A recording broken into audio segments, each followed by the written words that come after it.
Hi and welcome to the Habits Habit podcast. My name is Brian Conroy, your host on this journey, adventure, miscellaneous delve into human behavior.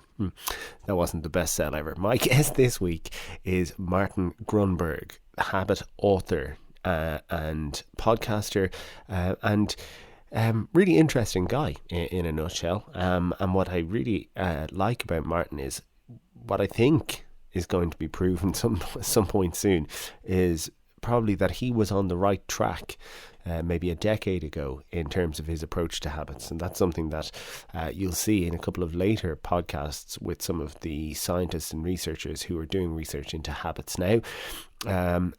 Which makes his book and his app and his system really quite interesting. So he's the author of the book The Habit Factor and the accompanying app, which again was way ahead of its time in many ways, called The Habit Factor. You'll find him online everywhere talking about habits, and his podcast comes out more than once a week usually. So do go and find him and connect with him. And please let me know in the comments what you think. What are your thoughts, if any of this resonates with you? So let's get into this week's episode. Here's Martin Grunburg, author and habit expert. One of the things that I found most interesting about both listening to your audiobook, reading the book, and thinking about this interview was I wasn't sure where to start because in a way it starts, well, 10 years ago when the first book was published, and I think 2 years before that when you started it. So you're 12 years on from the seed of the habit factor. Like, where would you start if you were me? Is maybe Well, great question. I can tell you're a pro already. So yeah, it's actually the seeds, and I love the question. It's 15 years at least before I started truly ruminating, deeply meditating on the concept of habit. And the more I did, the more fascinated I became, Brian, and it just became overwhelming to a point where I was consumed by just the philosophy wrapped around habit. The deeper I went, the more I researched and studied. And again, you for context, it's important to go back 15 years and remember there was essentially no books written about habit. There was one all-time super famous book called The 7 Habits of Highly Effective People by, of course, Dr. Stephen Covey. But other than that, and of course, I should say parenthetically that the flaw, if you could dare suggest there was one with the book, is he was focusing on a set number of habits, i.e., 7. And I was like, it's bigger than a set number. It's about habit. So yeah, 15 years is where if I would take me back, and that's exactly where I think is a great place to start. I get it. I feel I'm almost at the place you were then, albeit I'm probably older than you were when you were at that place. But I'm just curious as to how you got there. Was it reading other books and going, there's a piece missing here, or something's not clicking, or Yeah, the actual aha. And there were multiple. The thing I've found, and now I'm a few books in, is in this is a great tip I wish somebody had shared to me, but that the more one can spend time on just one idea. And I don't mean in a single sitting over a great period of time. So what I was getting at is, Brian, I had multiple epiphanies along the way, but one of the first was relative to me. I was just meditating in my room upstairs. I was around 35, and I have this playlist at the time that would bounce through Covey and Tony Robbins and several other predominant thought leaders, Brian Tracy. I'm trying, one name is eluding me. Another one would be Napoleon Hill. Anyways, and it was incredible to me because they were all saying the same thing. Like Tony would be talking about conditioning and this, and again, Covey's talking about 7 habits, and then somebody else was saying something, and then all of a sudden I saw this thread, and it was habit between all of them, whether it was Napoleon Hill, Stephen Covey, Tony Robbins, but nobody, it appeared that nobody just focused on habit as this principal force throughout our lives. And that was the tipping point. And that sent me on this, rabbit hole, wild goose chase, research experiment, etc. Where I see part of this conversation going, and I don't want to preempt it or predict it, but I think we're ultimately going to end up talking about what the difference between the habit factor at your approach and some of the other approaches that are now out there are. Sure. But before we get there, one thing that strikes me just as you were talking there, and I'm definitely going to misquote it because I can't think of the exact All right. quote, but it's some very wise and famous person. I think it might have been, I don't know. Let's say, Confucius. no, it's not that far back. It was either Einstein or whoever invented electricity, or I can't Oh, remember. Anyway, okay. yeah, but it was the gist of the quote is, how did I come up with it? You would have come up with it too if it's all you thought about all the time for your whole life. And it just speaks to that point you made about focusing on one thing. Yeah, it's really this. I was listening to another program the other day. It was all Brian Tracy, and he was talking about this idea of genius, and they distilled it into 3 character traits or 4. And anyways, one of them they said was just the ability to, they said focus, but I think it's deeper than focus. To me is a period of time, then a period of time. This is more like concentration, deep concentration, meditation over years. And then you begin to, or one begins to connect dots. Yeah, I'm not surprised if Edison or Einstein or any of those guys said something like that. But what I guess is interesting, when do you know when you started this journey at say 35, and we'll definitely get into the journey and the experience and the results obviously in a minute, but when you started, did your life before that start to make more sense? Which is what I'm finding, that I'm starting to realize some of my successes or some of my high achievements were as a result of habits that I didn't know were habits at the time. And I didn't know were habits until I started learning more about habits. And could you see where habits had formed or played an I important part in your life, but you just didn't know it at the time? No, certainly not to a positive extent. And that was there was no great success. I had modest success as an entrepreneur.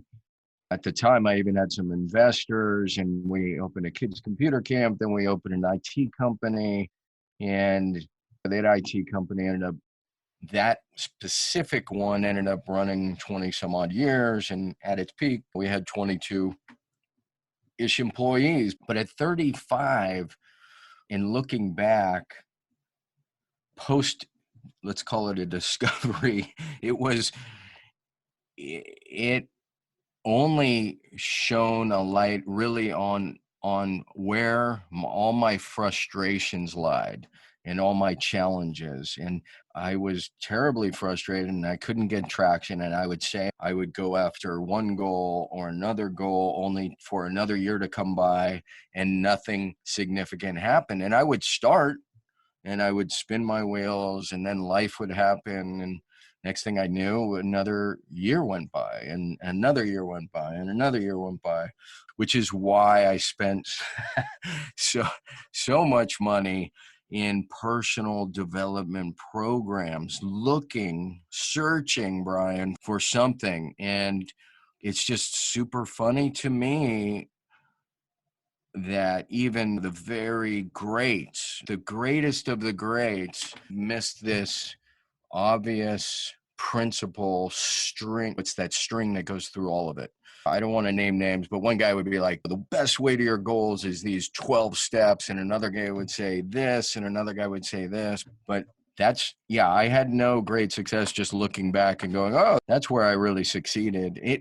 Yeah, the things I were good at, I was just purely thinking about. You call it football, I call it soccer, or something like that, or surfing.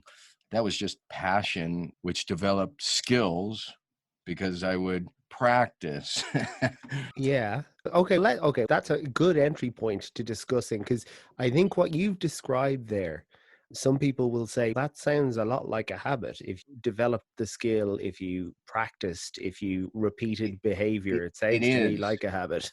It is. And that's what I keep today. That's one of the core messages of the habit factor is a lot of experts, behavior scientists, they trip over themselves trying to differentiate between skills and habits. And what I keep insisting is it's more of a nomenclature thing, meaning it's just naming, like skill and habit are fraternal twins, they're kissing cousins, they reside and they operate out of the same part of the brain, the limbic system. So you're spot on that when you practice, whether it's via passion or deliberate because you suck at something, ultimately these skills or habits move from the deliberate conscious thinking, slow prefrontal cortex to the limbic system, which is incredibly fast. One of the things that I've found interesting, and I'm not sure if you've noticed it, or if I'm grasping at something that's not there.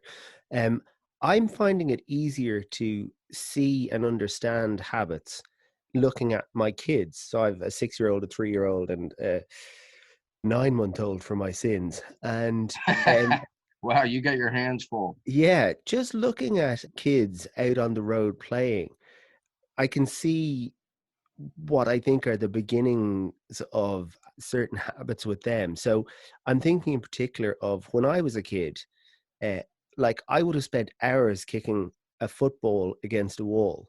Right. And like that, you develop the skills or the habits of not.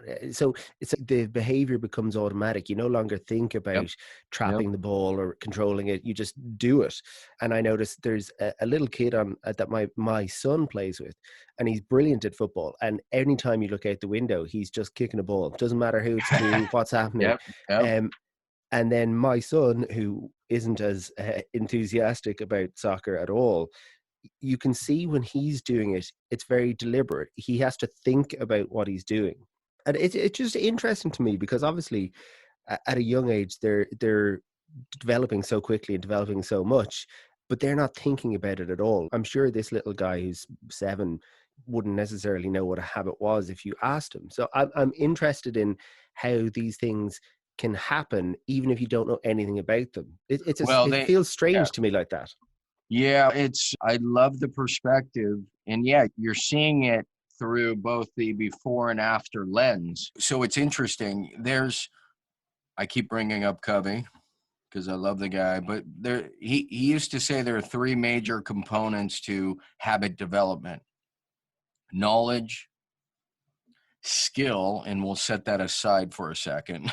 So knowledge, skill, set that aside, and knowledge, skill, and desire, which was the biggest one. The biggest component is desire. So when you see your neighbor and he has this incredible passion for football, that's the desire component, right? And that's the biggest component to habit or skill development is desire. So the reason we set skill aside, and by the way, the graphic, I'm seeing it in my head, but I'm sure nobody else knows what I'm talking about. If you had three circles and they intersected in the middle, so you have knowledge, and we'll not label the other one skill, and we'll call it desire. And then instead of skill, we're going to call it capacity to perform, I know it's a little long, the behavior. And so in the innermost intersection where all these things intersect, knowledge, capacity to perform the behavior, and desire, is or resides habit and skill. And the reason, now you understand why I took skill out of that outer circle and I put it in the inner circle with habit. So to give you an illustration, if I want the habit of brushing my teeth or the skill, I have to have the basic knowledge, right? Where's the toothpaste? Where's the toothbrush? I need to know, I need to have Which end goes in your mouth? the capacity to move my hand and arm around. And then most important is the desire. So I just thought it was interesting because you were mentioning passion, and that is a massive component to habit or skill development. So let's take one step back then. We're of a generation now where we want quick answers and quick explanations. So is there a sentence that listeners will be able to take away as a habit is like that, the what seems in one way like a very basic question, what is a habit? Is it possible to give a basic answer? Yeah, certainly. It just wouldn't be complete. Okay. You could just say it's a when so the simple answer is it's a behavior that is automatic or nearly automatic without much or any conscious thought. And tell me why, or tell us why that is incomplete. That's why there's a 250 page plus book. For starters, habit, if anybody's religious out there, it's no coincidence that what a priest or a nun wears is a habit. Do you have any idea why? Uh, because they do it all the time. I don't mean to laugh. I think that is a very interesting answer. Part of it could certainly be that. I think the greatest, perhaps the greatest answer is underlying this is the definition, like the Latin root, as in the etymology of habit, is habitus, which means condition or character. So this is, you're asking me what's the more complete definition of habit. Let's start here. The fact, Brian, your character at this moment, your condition at this moment is quite arguably the sum total of all your thought and behavior habits to this time. And in 20 years, your condition and character will be the sum total of all your thought and behavior habits. So that's just the first part of this more complete answer, that habit constitutes our character. I did notice, and it makes sense now that I'm speaking to you, and how deferential, if that's the right word, you are towards Stephen Covey. That character is one of the big words that jumps out of that book, and I did notice it coming up in yours as well. And so it makes sense to me, even though in a way I thought this would be later in the conversation, but I think one of the best ways maybe of understanding your approach to habits and systems is actually to talk about how it's different from other so I don't know whether I want to call it systems, because that mightn't be quite the right word, but other theories or systems, and particularly the scientific approach to habits. There's a revival. I don't know if you want to call it a revival, but there's a glut of habit books that have been released this year. Like I did a quick search on Goodreads, and it's multiples of what it was a couple of years ago. And it's probably thousands % beyond where it was in 2010 when the Habit Factor came out. So I think that's all good. The science that bothers me a hair, really where the Habit Factor differentiates itself, is I think it's a bit of a fallacy. It's perpetuated this idea of cue, routine, reward. So any of your listeners who have a modicum introduction to habit, it's all over the interwebs. You can't escape this cue, routine, reward. They call it the habit loop. Yeah. My point, and I'm trying to be gentle with my language, is it's almost worthless because it comes, if I can be more gentle, comes out of the science, Brian, of studying rats and mice. And so what they did is they drop a mouse in a maze and they put some cheese in it. And so they're like, the cue is he's in the maze. The routine is he finds the cheese, and the reward is he gets the cheese. And so as a human, and by the way, multiple books with millions of copies sold perpetuate and recommend and promote the habit loop. But as a human, I'm sitting here going, well, what is that telling me? There's a cue. If I want to intentionally develop a habit, I need a cue and then a routine and then a reward. So if I want to develop the running habit, I need to, eat cheese at the end, eat a piece of cake. And then what's the routine? Is that the habit itself? And then, so what the habit factor has promoted from the beginning is that we are human. And unlike rats and mice, we have 3 unique capacities. Let's begin with choice. We have choice, we have intention, and we have reflection. So the habit factor promotes, teaches, preaches something called PAR, plan, act, record, and reassess. So if I want to develop the running or jogging habit, Brian, I'm not using the habit loop because it doesn't tell me a whole lot, but I do plan. So I say, okay, Martin, you're going to need, because you want the goal, which is a component we haven't even talked about, this fact that habits lead to goal achievement, but we'll set that aside. So the goal is a half marathon. What's my plan look like? I need to jog 20 minutes because I've never really jogged before, 3 times a week. And then I need to act. And so I track it, right?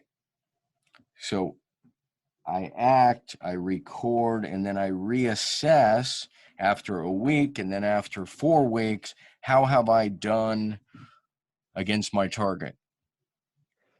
You follow that? I do follow that, and I want to Okay. ask a load of questions about it. Okay, go ahead. Okay, because I want to understand. I'm really interested in the goal part of it, and we're going to come to that in a minute. But Okay. if you take your system, so plan, act, record, and reassess, Yep. is there not necessarily by design, but possibly by coincidence or by, I'm not sure, maybe depending on how you plan, is there an overlap with elements of the habit loop? So let's say if you're planning, part of your plan might involve setting up what other habit systems would call cues.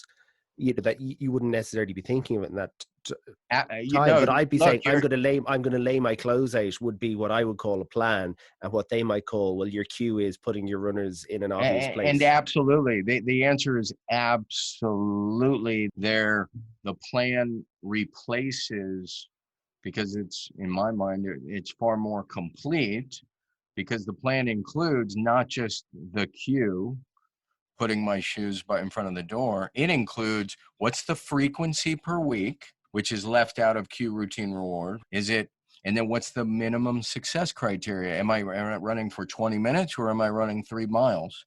That's also in the plan. That's baked into the planning process, I should say. Nowhere to be found in cue, routine, reward. Does that make sense? It does. I suppose if you were to follow it through to its logical conclusion, if and sticking with the running thing, then what you could say is, well, if your runners are the cue, then every time you see your runners, you're going to jump up, put them on, and start running, which is obviously not what we do. But how long am I running? What's the plan? How long am I running? What days of the week am I running? And then am I recording that? That's not in cue, routine, reward. Where's the recording? And then where's the reassessment? Yeah, I see. Okay, so what's interesting about this is that element of, I think, goals or something to bring it all together. I think when we were emailing beforehand, I had Yep. asked you about this notion just that I had in my head about habits existing in a vacuum. What's the connection between what you want to do and developing a habit? I'm not articulating myself very well, but No, this no, it's this fine. idea But of how to get, I I have a goal, therefore I have habits, or I have habits, therefore I have a goal, or they exist in isolation, or habits only exist if there's a goal. I like there's yeah, I so let's just back can't kind this of, up. yeah. Okay, so we went over the simple definition of a habit, and then you're like, what does a more complex look like? So we went through character. Now let's talk about goal achievement. If I want to write a book, and this is, by the way, this is another one of those epiphanies, if you will, that really, this is the biggest one as it relates to my achievements after figuring out the habit factor and what it means. So you want to write a book, that's the goal. And if I followed something like SMART goals, have you heard of SMART goals? Yeah, absolutely. And as I think Okay. you say in your book, I think pretty much everyone at this stage in the developed world is aware of them because they're held up as the gold standard of how to set So out goals. unfortunately, I've made a career out of debunking best practices, cue, routine, reward, SMART goal. These things are good. They're just, they leave a little bit on the table. So SMART, specific, measurable, attainable, relevant, time bound. This is a best practice for goal achievement. So I just said, I want to write a book. Okay. That's my goal. I'm going to follow SMART goals. Is it specific? Sure. I know when I want my book to be done. Is it measurable? I think so. I got to write some words and sentences. Is it attainable? Sure. Is it relevant? Important to me? Sure. Is it time bound? Did I put a date on it? Yes. Okay. Now what? At best, I get a to-do list. So I went through the process. I made my goals SMART, and I'm just left here going, okay, what's my to-do list look like? And I'm like, I don't know, call a publisher, outline my book. So I just start writing these steps. And I don't know if it's 10 steps, Brian, I don't know if it's 1,000 steps. And then I just get stuck and overwhelmed. The habit factor says forget about steps and next steps and just focus on the core recurring behavior. So when it comes to writing a book, what's the core recurring behavior or habit that I need to develop? You need to write, Martin, would be my Correct. best guess. Correct. So going through PAR, plan, act, record, reassess, I say, what's my plan? Let's go back to 20 minutes again. So I'm going to write because I don't have the writing habit. I want to set the bar very low. I'm going to write for 20 minutes, 3 times a week, Monday, Wednesday, Friday. And that is my plan. Monday rolls around. I wake up early and bam, I put in my 20 minutes. So I give myself a check. Hooray. Wednesday rolls around. I can't hit my target. So I give myself a 0. Sounds bad, but guess what? Because I'm planning, Thursday rolls around and I know I got to make up my Wednesday. So I give myself a check. And in the tracking with the habit factor, we just use binary. It's just ones and zeros. So if I write for 15 minutes, I do not get my 1. If I write for 25 minutes, I get my 1. If I write for an hour, I still get my 1. The point is, because I have a plan now, I am moving consistently toward my goal far more quickly than a series of steps. Because what happens with my steps? All of a sudden, tomorrow, I got to write a new series of steps? The key is to track core recurring behaviors, habits. So I've been thinking about this, and I suppose just for full disclosure, in terms of where I come into the equation in this chat, I am one of those people who has had every to-do list app since they've been invented from the Palm Pilot up. who's Right. done the Eisenhower Matrix, who's done the GTD, who's done the Seven Habits, who's done the full shooting match. And some of it has worked for some things. And so now I'm Right. trying to retrace my steps and trying to figure out why did that work. And Right. interestingly for me, is it because I stumbled into habitual behavior, either of your model or someone else's model? So when you talk there, and when I was reading your book, some of the stuff I identified was the kind of big physical challenge. So I decided I was going to run a half marathon from, if you like, from a standing start. I was not fit. I hadn't run since I was in maybe 15 years. And like that, I ran 3 times a week, Tuesday, Thursday, Sunday. And I had a spreadsheet from day one saying exactly how far I was going to run on each of those days, and I just followed it. Um, I suppose what's interesting to me in terms of this is, like, at that stage I hadn't read your book, but I seem to have done more or less what you say I should do. So well done, me. Yeah, pretty much. Yeah. My question would be from 1 month to the other.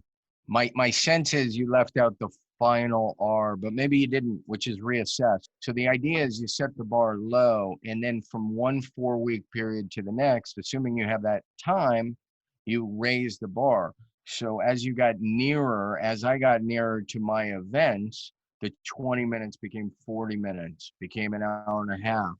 And I'm not saying necessarily every day, but that's the idea. Is part of the reassessment is to raise the bar, which increases the conditioning and the habit strength. Yeah. Maybe I'm giving myself too much credit, but I just had a really good plan from the start. I'd figured it out and thought, if I just Good, stick to this plan, good, good. I can't fail almost. And I did stick to the plan. Okay, you might be the best person to ask this because very few people have given me a good answer to this. After I ran the half marathon, I Uh-huh. stopped running. I'd achieved the goal I set out to achieve. Yeah. And so I was done with it. In some versions of habits and habitual behavior that you would hear, and certainly that the internet would tell you about, I had the running habit.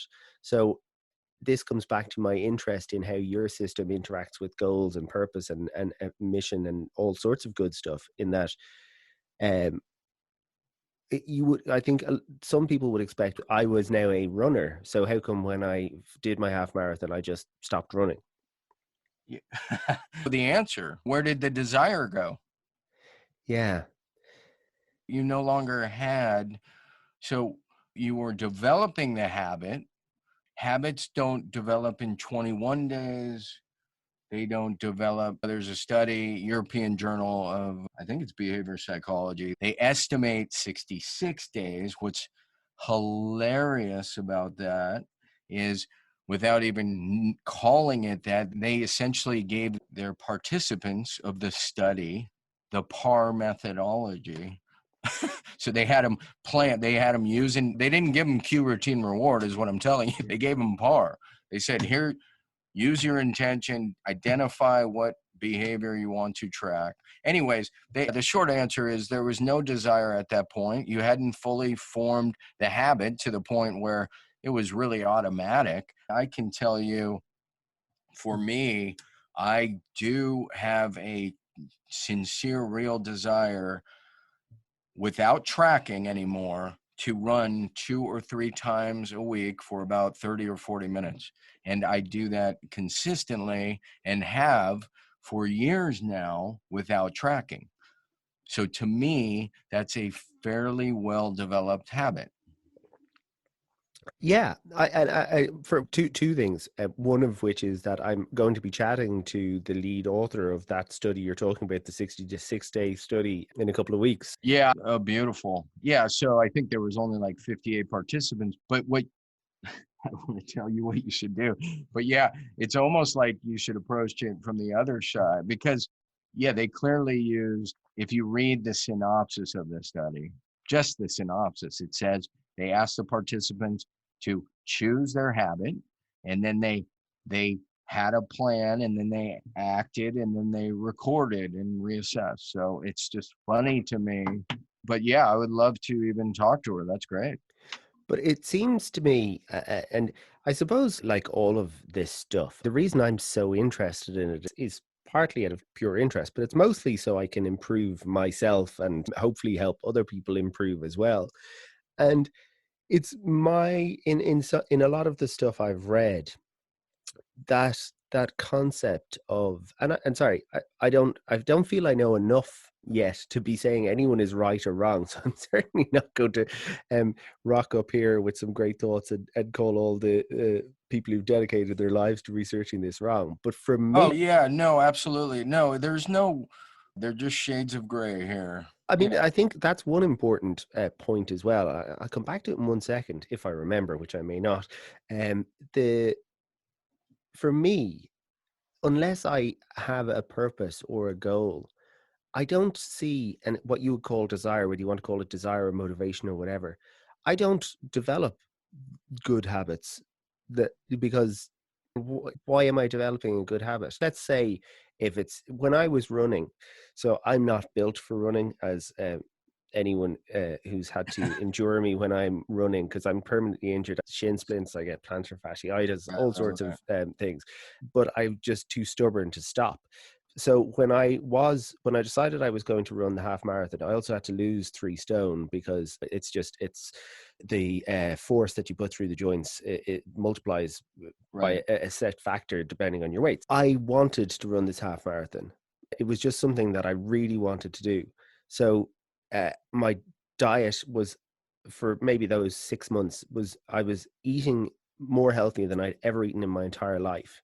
And again, that I can tell you, I'm now 3 stone heavier than I was then. I'm back to par. So without the goal, I don't see why I would want to deprive myself of all the nice stuff, or why I would want to do the behavior that's necessary to achieve the goal.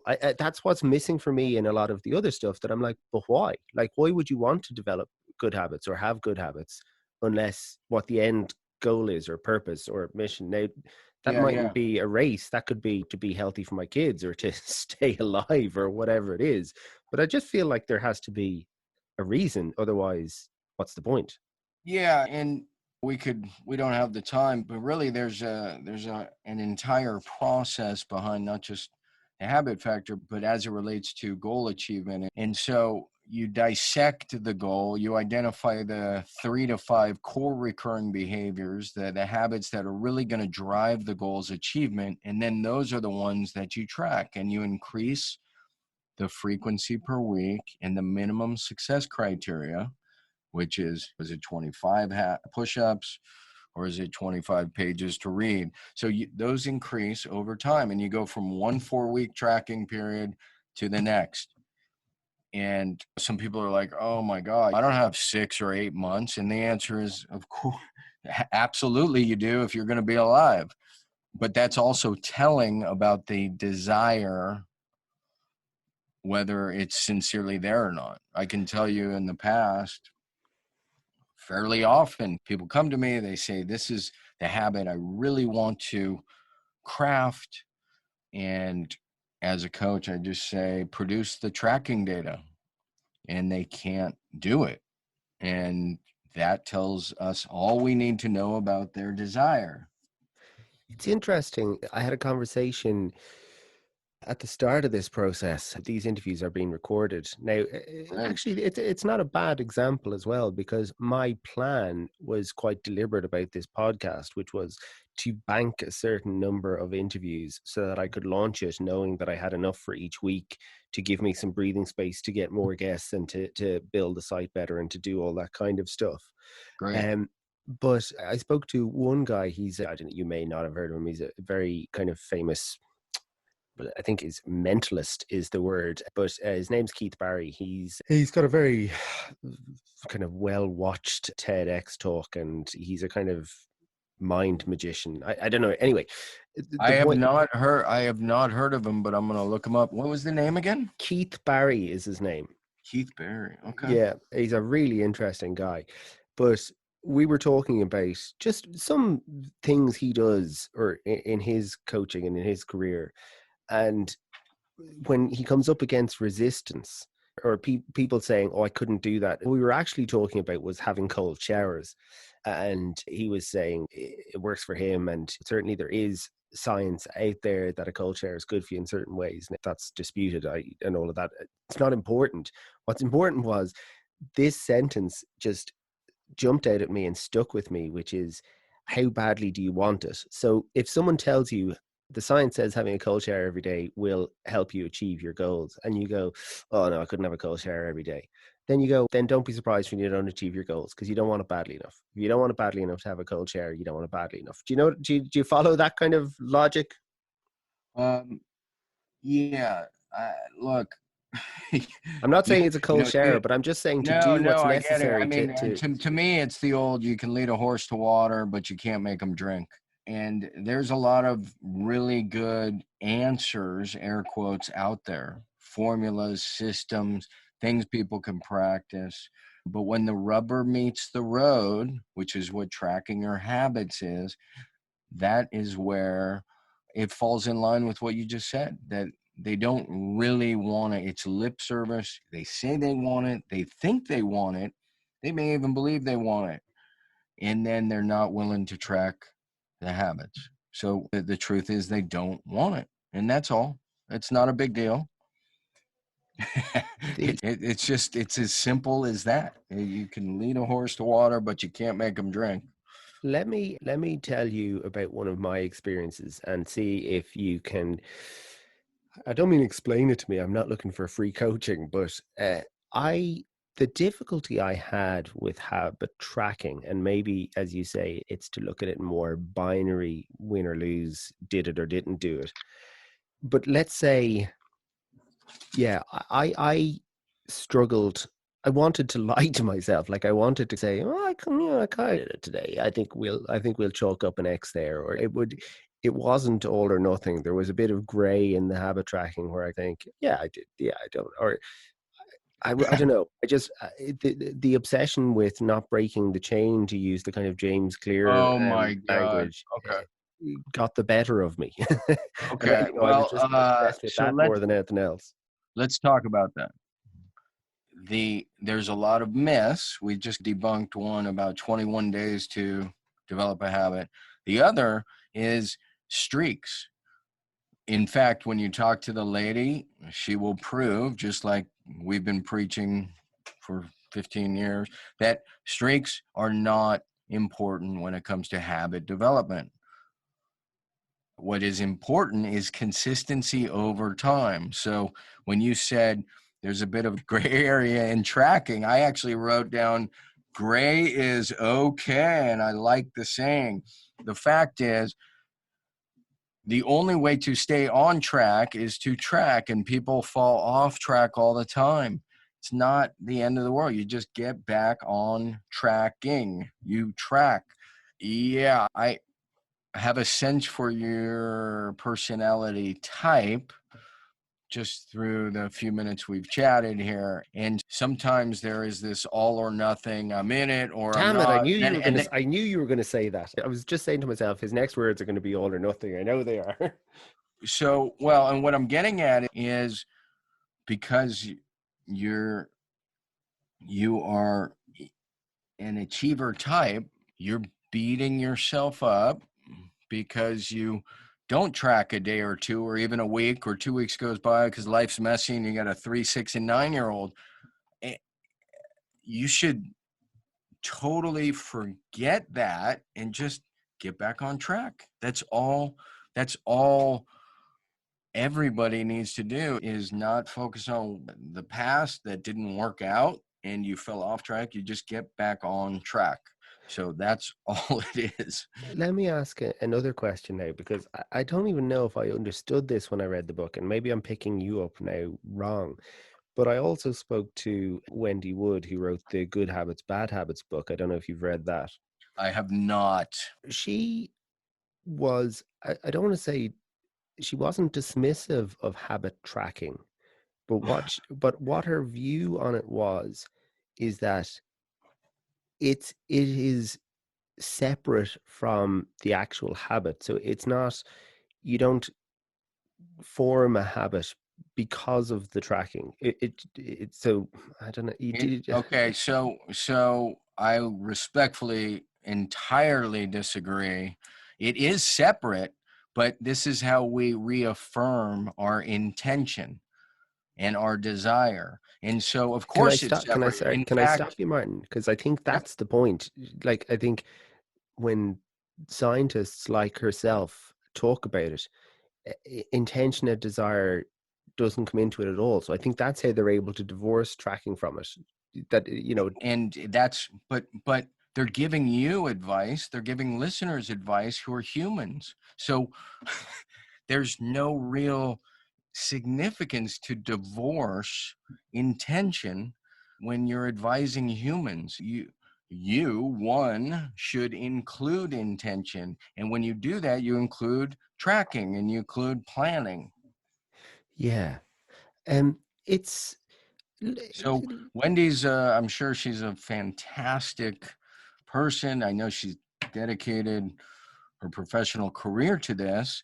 I just have a separate professional opinion, and I don't have a PhD. And that is, we're advising humans on how to develop habits. One person is saying tracking is not really that important. Another person is saying tracking is critically important because it's how you reaffirm your intention and your desire, and it's also a way to increase habit strength over time. So, wonderful person, I'm sure she is. Just professional, different take here. no, which is, wouldn't the world be very boring if we all thought the exact same, and we wouldn't really be evolving? But let me ask you a question that has started to become more and more interesting to me since we started talking, which is, and I'm not trying to goad you into bashing other authors or anything of the sort, but how do you Well, explain the success of all these other books? Because, for example, because there's if they weren't not, working for people, then people would. well, are they working? First of all, the book is something you read and then you're educated and you leave the book with some ideas. Whether they're implemented is an entirely different. So I'm not sure that those are the same. I was just going to say that when you talk to the woman relative to the study, ask her if they recorded and tracked their behaviors. I already know the answer. It's a very interesting point you make, because you can't really do scientific analysis without measuring the results. And they asked their participants in the study to track and Yeah. record. Wendy's absolutely right. It's separate. Does it reinforce the building of a habit? Absolutely. When so I suppose there's a saying, what's the best tool? It's the tool you'll use. And what I've discovered, and I think my sense is that actually you would probably agree with this, we'll soon find out, that probably the best way to figure out how to build habits for yourself is to learn more about them and the different approaches, and pick and mix the bits that you know are going to work for you, and almost create your own habit system. So it's not, maybe again, you'll tell me, but you're not saying my way is the only way. So it could be that I take a bit from James Clear's book, I take a bit from your book, I take a bit from Wendy Wood's book, the bits that resonate with me, and say, if I want to create a habit, I know that these building blocks that I've taken from different sources are how I'm going to achieve it. Yeah, I underscore one theme over and over, and we even sell a planner on our site. It's called the Habit XP planner, and it stands for experiment. And so you're spot on. The truth is, though, when if you were to dissect any of the above that you mentioned, I think you will see a theme relative to the fundamentals that always fall back on par. So I'm not going to say, yeah, this is the very best. I'm just, I am suggesting that the foundation is par, and it is something relative to habit strength, which is critically important. If you want to develop a habit strength is the path. Can I ask a very odd question? Of course.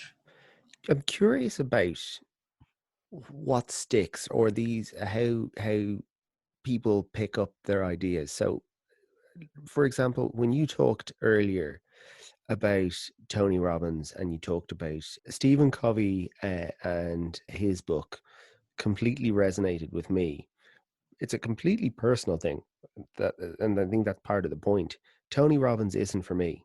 Like when he comes on, he's too full of energy, or he's too full on, or he's too, God forgive me, what people outside American would call he's too American. That Right. I just gonna go, no, can't be dealing with that. I feel this. I feel the same way about some other people, like Gary Vee. Very successful people. They're doing great things. I don't begrudge Right. it, but it's just not for me. Got it. One of the things I find quite interesting about a lot of the, if you want to call them self-help books or whatever you want to call them, success out there is, and maybe I'm linking causality where there is none, I don't know, but there's an underdog story behind it. So if you like just take Hal Elrod, The Miracle Morning, was in a car crash, nearly killed. He had to come up with this system to save his life, and happily ever after. James Clear smashed his head in with a baseball bat. Amy Cuddy, car crash as well, I think. A lot of, I don't know. Maybe there's nothing there, but it seems that we're, and maybe it's all because of TED Talks, I don't know, but we're drawn to personalities and that we think this worked for them and I We're like them. drawn to stories. So everybody loves a good story. And the reason I'm repeating that 17 times is you will understand when my next book comes out, which I can't give away. But yeah, that's the thread through all of the above. I'm being very cynical now and possibly to the point of being facetious, but like, I wonder, for example, if, I mean, your story about wanting to compete at this race as one of the inspirational moments, like, I have this weird sense that if it was a car crash or a plane crash or Right. you'd lost an arm or something that led you to this discovery, that you might find that it was even more successful or that people Wow. gravitated towards it because it helped you overcome Right, this right. huge Well, thing. Do you know what I mean? Is that cynical no, of I me? do. It's funny. I think there was some review where a person, well, that's a lame accomplishment, and I don't know. That's interesting observation. Yeah, look, a near death experience or story is tough to beat. The good news is I don't have that as of yet, knock on wood, but it's an interesting observation. Um, I suppose it strikes me that they all then you could track that back to the question about passion, purpose, motivation, or whatever. Nothing like staring death in the face to make you realize what's important. That focuses the mind back on this idea of what is it exactly that you Well, want. can we talk about something important that I think you just brought up, which is Sure. worth sharing? We're not all going to be so fortunate to be in a near death car accident. And I'm saying that facetiously. Yeah. What we can do is actually what I wrote about in the habit factor. We should go through the exercise. I don't know if you read Roz Savage. She has 4 Guinness World Records rowing across the ocean solo. She wrote the foreword to the habit factor. Yeah, no, Did you I read listened to that? it. I listened to it on the audiobook. Okay. Yeah. Okay. So there's a key statement in here which is very relevant to what you're talking about. She said at a certain point, her life was miserable. She wasn't waiting around for some magnificent car crash to change her life.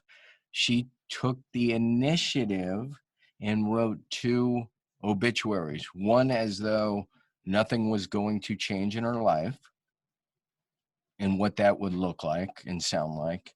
And then she wrote a new story, what you would call an ideal obituary, where she was an eco activist and a hero and inspiring others to change their behaviors for clean oceans. And in order to do that, she caught herself by surprise. She would row across an ocean to create awareness.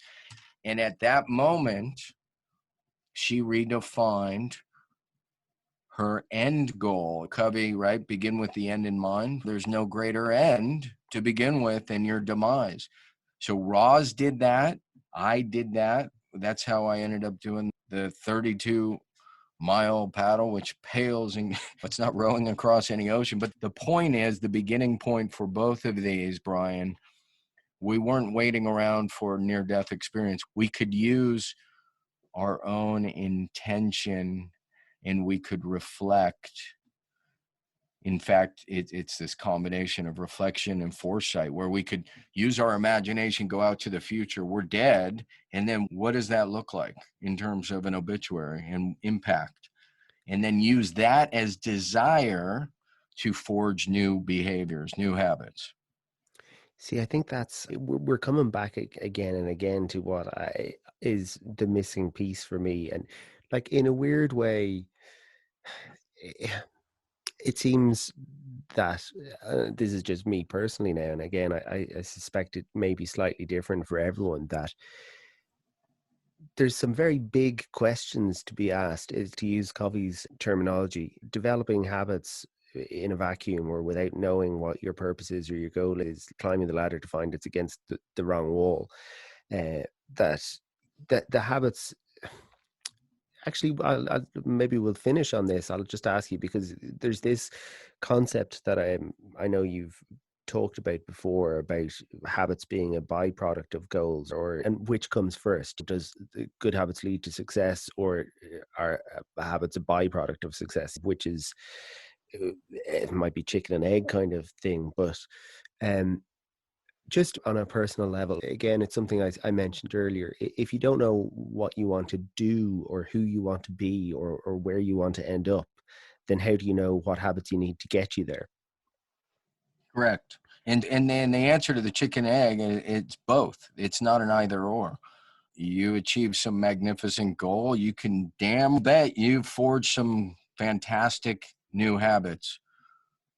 Yeah. And if you forge some fantastic new habits, you can guarantee you will be on your way to some magnificent goal, which could even just be a refinement of your character. So the key, it's not an either or, it's a both. See, I just don't think well, not anyone, but I don't think people would think of that to start. So let's say if you're struggling for life purpose, or you don't know what the hell you want to do with your life, um, Hmm. you could decide, I don't know what I want to do with my life, but Right. I can focus on my habits and good things will come, and maybe I'll figure out what I want to do with my life. It's not an obvious starting point, I think, for. Well, there's a few things. We just talked about the obvious starting point is to do the obituary exercise. It's there's only, at least in this body, there's only one lifetime. So that it's very simple to just quickly go to, all right, I'm dead. What experience, and by the way, this is what we do in the Habit Factor Challenge, these events we do monthly, but we begin with a bunch of clarity exercises. And one of them is just, what, I'm dead.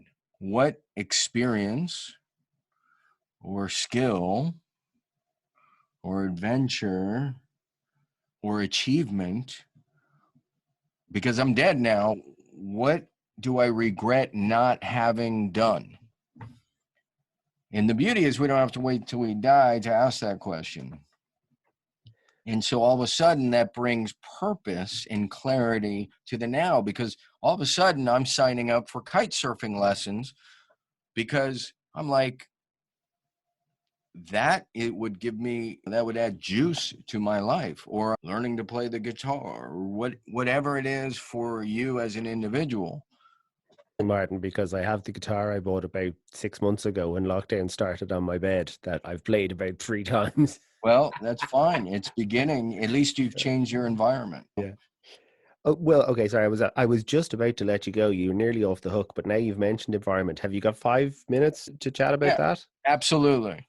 Okay, so this is Why not? one of the big things that has come up again and again. It certainly forms part of the Q craving reward response or the habit loop or Right. whatever. Do you think, again, in terms of cherry picking from the various books and things, I Yep. can see the logic of whether you want to call it environment design or priming your Yep. environment or whatever Yep. else. Do you value that as part of the planning process, or Oh, it's massive. When it comes to behavior change, it's so massive that it's not in the habit factor per se. I talk about it, but really I dedicated an entire book. I'm sure you have not gotten to it yet. It's called The Pressure Paradox. And it's specific to, because environment is such a broad concept, but pressure is an environmental force and it influences significantly what I call the 3 Ps: productivity, performance, and peace of mind. So, not to mention our behaviors, which is subsumed within that. So, yeah, environment is massive. And when I get you a copy, an advanced copy of my next book, you'll see how these all come together. But I'm happy to answer any other questions about environment. no, that makes sense to me. And I'd seen your other book, and I'd like this. I hope this won't come across as a criticism. It wasn't immediately obvious from the title that's what the book was going to be about. So if I could put it like that, I'm definitely going to read it now. And You know, or it's funny, it isn't, because it just talks about pressure. You would have to I'm holding a copy. I'm like, you know what? You're damn right. I think it only briefly mentions environment on maybe the back cover. But yeah, once you dive in, it's a thorough investigation on environment and how environment influences our behavior and behavior change. And look, everybody's after, at some point or other in their life, transformation, metamorphosis. And what's truly incredible is when you add pressure and new habits, that's how you get metamorphosis. That's how you get transformation. is there anything? I promise I am going to leave it, if for no other reason that it is actually starting to get quite late in Ireland. Yeah, Is yeah. it, I've been talking a lot to the people I've been talking to for this podcast about, when you say metamorphosis, when I've changed my attitude towards peer pressure from a point where I only ever thought of it as a negative. It only ever had negative connotations on me, that like you'd be worried that your kids would be peer pressured into doing Right. something that they wouldn't want to do. But I now see the value of peer pressure in the Sure. positive way. That so some of the pop psychology advice, surround yourself with positive people and people who lift you up and this kind of thing, it makes sense that there would be a positive peer pressure, and the people being part of your environment, that if you're hanging around with people who like the stuff that you want to do and who are doing the stuff that you want to do, you're You're, more inclined to do it. you're spot on, Brian. It's the case of both. Again, just like habit is neither, and unfortunately, most people actually have it regarded in a negative light, a negative connotation. Habit is neither good nor bad. And same goes for pressure. These are neutral forces, almost like, truly almost like Star Wars. And it's the force. And the question is, are you going to use it with intention? There's that word again, for good or evil, so to speak. And pressure is the exact same way. Martin, it's been an absolute pleasure talking to you. I have this uneasy feeling in a way, that I know I have work to I'm glad do. I could leave you with an uneasy feeling. It's a good feeling. I like when I am finished talking to someone and I think, okay, I have some stuff to do here. And it's not a negative. It's a No, that's good. realization that I'm not quite where I need to be. And that's, I suppose, part of the realization is We're that's all, yeah, okay. we're all on a journey. What I love about what you're doing is the experimenting and the exploring and the research. And yeah, I compliment you on getting after it and doing the discovery. Thank you very much. I'll take the compliment. I'll also take the free complimentary book when it comes out as well, and I look forward to it. Oh And as yeah, I I say, can't I'll wait. be reading the second book, which, as I say, for whatever reason, I hadn't copped that it was a kind of book that I would really want to read. I will definitely do that. Martin, Cool. thank you again, and have a great day. And as I say, you can find Martin online pretty easily. It's Grunburg, Grunburg. If you like the interview and if you found any value in it, please do share it with other people. Let them know about it. Spread the good habit word, as it were. And we'll have another episode for you next week.